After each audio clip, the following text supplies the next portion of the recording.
Hey all, what is up? Welcome back to the new video. I'm the Casual Racing Gamer, and today we are comparing Automobilista 2 on the Quest 2 PCVR versus PlayStation 5 PSVR2 GT7. So before we hop into it, I'm gonna hop into each game. I'm gonna play the same track in each game. We're going to go to Brands Hatch, which happens to be the GT7 Daily Race B this week. So I figured let's hop into that. We'll do a lap there, and we'll do a lap on PCVR Automobilista 2. I'm picking this game for PCVR because it's a newer game. Even though my go-to game in PCVR is iRacing. iRacing to me is the best #1 sim out there for really any level of driver, and it's the most enjoyable. And I think the online gameplay of iRacing is untouchable. So, and it's pretty funny because I've been called, when I first did my first review of GT7 on the PSVR2, I was getting, people would tell me I'm a PCVR fanboy. And it's pretty funny because now I've been doing a lot of GT7 videos, and I'm being called the GT7 Sony fanboy. But guys, I'm not a fanboy of anything. I enjoy racing games. I am a racing game fanboy, and especially in VR. I love racing in VR. I think, once you go to VR, it's so hard to race any other way. So, I just enjoy racing games. GT7 PSVR2, do I like it? Do I love it? Heck yeah. PCVR racing, iRacing, Automobilista 2, Assetto Corsa, do I love it? Heck yeah, I love it all. So the more games, the merrier, whether it's for this system or that system. I wish Xbox, Series X would come out with a VR headset. Like I said, the more the merrier. So, I'm just going to hop in. I'm going to give you my opinion of, and I like to just give honest reviews, honest opinions. I'm not saying if one looks better, that's the one you should go out and buy. Obviously, PCVR is gonna cost you more, right? You're gonna need to spend more for a good system if you really want to get good quality graphics. Even though the Quest 2 might not, spec-wise might not be spec'd as high as PSVR2. I keep saying PCVR2, high as spec-wise as PSVR2, but it still has. There's so many settings that you can raise the bar that make the Quest 2 look really good. And I'm still a fan, I think, of LCD of OLED. So that's one thing, going back and forth. And plus we have a Quest 3 coming out at the end of the year, which will bring it to the next level. But I know that, I know PCVR is going to cost more. I understand that, but people still spend more money for it. So, do people want to spend more money? If they have the money, it doesn't mean you're going to want to spend more money, but I'm just going to, the PSVR2 on PlayStation 5, combined whole package. Yes, it's cheaper. It doesn't mean because the headset's spec'd higher, it's better than a higher PC with, Quest 2. The Quest 2 can still be give you a better looking experience. So we're going to hop into it. I'm going to give you my honest opinion of what I'm seeing. The actual screenshots that you see doesn't really represent what I'm seeing in the headset. So I'm going to try to explain the differences that I see, how smooth the gameplay is, how sharp things are. And we'll be able to actually see. I'm using like two similar cars here. I think the actual specs of them might be a little different, like the engine and the power and the horsepower might be a little off, but it's basically the same car. So the interior should give us that same look and everything like that. So we'll just get a feel for, how the actual course feels, how both headsets feel. I'll give you my opinion on that. And I just figured it would be cool to do, like a head to head between the two. It doesn't mean I like one more than the other. I've been addicted to GT7 on PSVR2. I love the game. There's things I don't like about GT7 in general with their online gameplay that I think I would appreciate if they did things differently, like ghosting cars when you're racing online. Some people are fans of that. I'm not a fan of that. I don't think, that makes it more arcadey. So you're losing that real sim feel. If a car is going to hit another car, there's going to be a wreck, right? But it actually ghosts cars. It ghosts cars that are a lap behind. So to me, that makes it more arcadey. Does that make it not a fun game? No, I've been loving the game. I've been playing the game so much lately. So I'm still addicted to the game, even for the shortcomings or the things that make it more arcadey. It's still a really fun game to play. Everything still looks good on PSVR2, and that doesn't mean it's better or worse than PCVR. They give you different experience, different game types. If I can play a GT7 on PC, that would be a whole nother story. But if you want to play that game and get into that whole, get into the console gaming, that's your choice. You have to go there for GT7. And is GT7 worth it? It's 100% worth it. But anyway, let's hop into it. On my Quest 2, I'm running at 72 hertz. That is my preferred That is my preferred frames because I can pump up the graphics, I can pump up the resolution, and I still get smooth gameplay. As you know, on PSVR2, they are running at 60 hertz with reprojection to 120. So when you move your head like this, you get double ghosting images that go back and forth, which I'm not a fan of. Is it a game changer? No, it's still playable. I still enjoy it, and I still recommend the game. So without further ado, let's hop into Automobilista first on the Quest 2, and then we'll hop into PSVR 2, and I'll give you my most honest opinion as I'm racing in both games. So let's do that. All right, here we are hopping into a time trial. We're going to Brands Hatch. This is the Cayman GT4. This is a rear-wheel drive car, so it's going to be a little tougher to drive. I'm not too good with rear-wheel drive cars. Definitely easier to lose handle of. But let's just just a comparison of the two games. The same road course, same car. The inside should look similar in both games. And I'll let you know what I'm thinking right now. I do love that I have a volume button on my Quest 2 that the PSVR 2 does not have. As far as what I can see outside, I can definitely see out the bottom of the headset, but it doesn't really take away from the immersion when you're looking straight. Where the PSVR 2, you can't see anything. You're fully covered. You can't even look down and see anything. But here we are in the car. Things look good. Things look clear. I am not getting any like that dirty screen effect because it's an LCD screen that I do get in PSVR 2. The screen door effect on Quest 2, because I'm running a very high resolution. I'm gonna lose the car here. All right, because I'm running such a high resolution on the headset.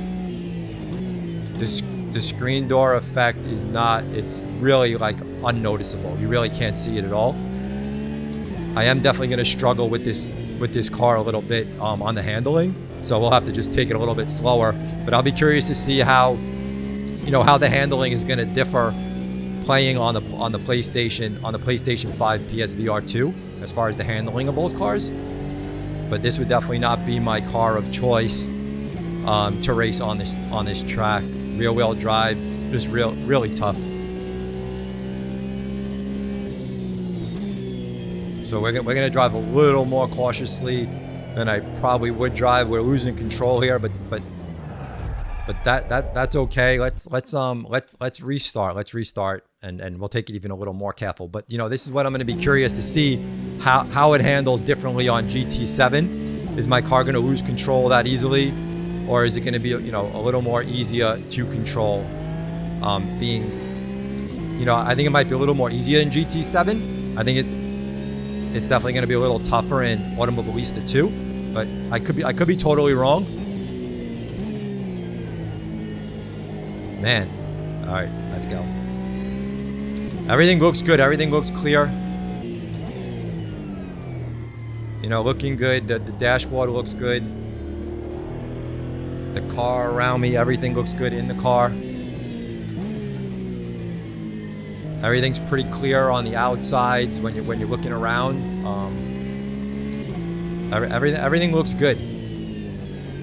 I do raise my bit rate up to between 280 and 500. So as far as compression goes, that people are used to seeing with the Quest 2 and PCVR, a lot of that compression is minimalized and kind of removed. And we're gonna try to focus here on not wrecking and spinning out on this turn. Oh, you gotta really be careful. Really be careful.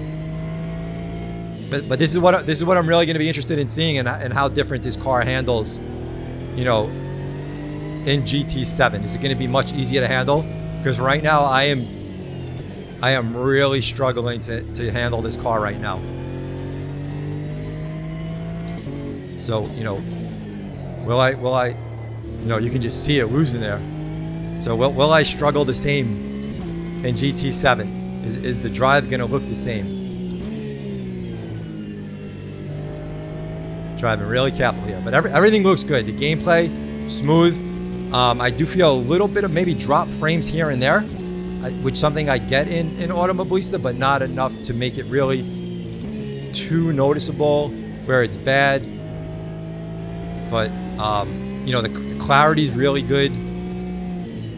I do have most of the graphics pumped up pretty high. Of course, the track looks good, the course looks good, and we are just taking it a little careful because we're trying to keep control. We're trying to keep control of the car. The question is, when I hop into this game on PlayStation 5, am I gonna have to drive this car just as cautiously and be just as careful? That's gonna be what I'm gonna curious to see. Just to drive between the two, how they compare. And of course, the more I drive this car, I would definitely get a little better at the handling of it. So this is the first time I'm kind of driving the car, so I really didn't know what to expect or how to handle. But you need to be really careful to not lose control of this thing. So definitely not fast, but this is how kind of I would learn a track in general anyway, is by taking things really slow, just learning the track, and then seeing where you can pick up speed and seeing where you can handle the car better. But this is exactly how I would learn a new track in any car. So I'm definitely taking a little more cautious just because the car is a little hard to handle. And our lap time was I think we had a 1:37, which is obviously not good at all, but not the worst. So let's just take a look around. Everything looks good. You got the Porsche sign. You got the Porsche sign up top. This is the car. Looking straight in the dashboard, I can read all the numbers in the dashboard. Everything is legible to me. Everything is legible all around. The radio stuff down here, all the different things there is all legible. Everything's legible. The text is legible. It's not like crystal sharp, but it's very clear. It's very clear. You can definitely look down quickly, see everything. All the numbers are clear. I can read everything on the dashboard, and everything looks good. So let's hop out. Let's hop into PSVR2, and then I can do a comparison of how that drives, how that feels, and then we can, because some of you guys have been asking me, how's the drive? Do they drive the same? So that's something we'll figure out. So let's hop into it. So here we are in PSVR2. We're gonna take the Porsche, and again, don't look at my score at my time trial on this car. It doesn't represent on how I've been doing. My time trial right now on this track has been 1:31.267, which I don't know if we're gonna hit that, but let's see how the car handles. Let's see what the car's gonna look like in here. So everything looks, it really looks pretty similar. It looks pretty clear. It looks really good. Let's see how the car handles. I do see some of that dirty screen effect, Mora, or whatever you want to call it. The car feels like it definitely handles way different. I definitely feel like I'm going to be able to, I'm like slowing down thinking I'm going to lose control of the car, but this car actually, I'm getting really good. I'm getting really good grip on the car. I'm getting really good grip on the car, so it's definitely handling different. We'll talk about the actual look of the VR itself. Let me just settle in on a lap. I'm gonna try to do a better lap with this car, but handling is way different, way different.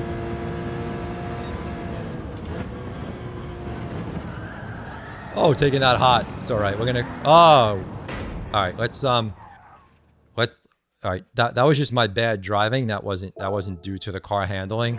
But this car has way more grip. Than what I was feeling in Automobilista 2.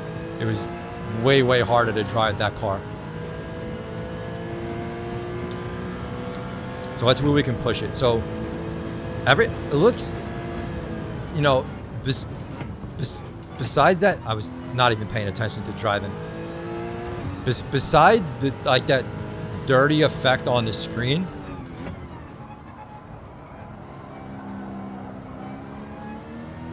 it looks very similar. If you move your head like this, you're gonna see that reprojection, So you're gonna get the blurriness when you're doing stuff like that. You're gonna definitely get that blurriness. And I'm not really focusing too much on driving as good as I am, just to give you like a comparison of the two headsets. Everything in the dash is probably just as clear. I'm gonna stop. I'll stop driving after just to take a look at everything on the wheel and on the dash and stuff like that and see what I can see.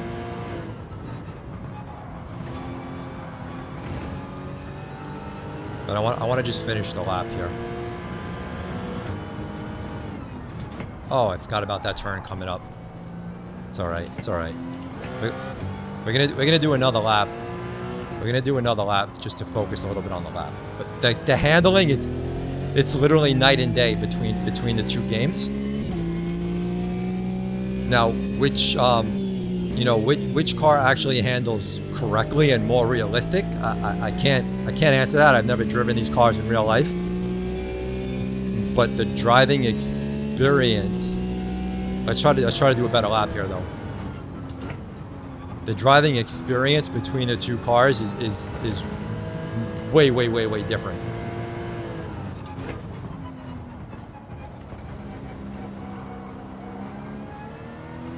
All right, we're definitely slow on that turn.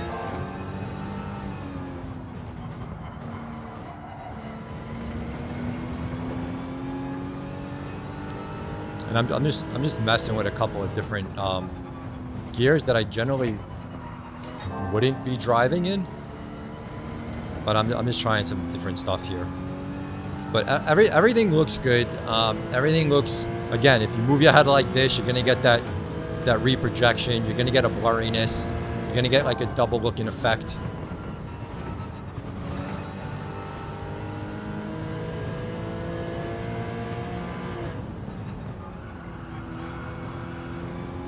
Yeah, you see, like taking that turn in Automobilista 2 at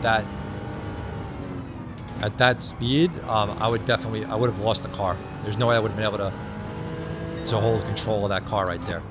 I was taking out a little too hot. Yeah, way different.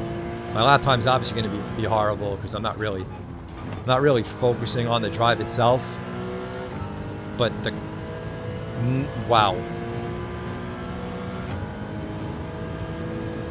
So obviously not a good lap time, but let's take a look at the inside of the car. Everything on the dash is pretty similar to the other car I was driving in Automobilista. Everything is legible. I can see all the numbers on the right there, 85, 110, 2.9, 12.5. It's all readable. Now, if I'm looking, I'm just kind of curious here about the eye tracking.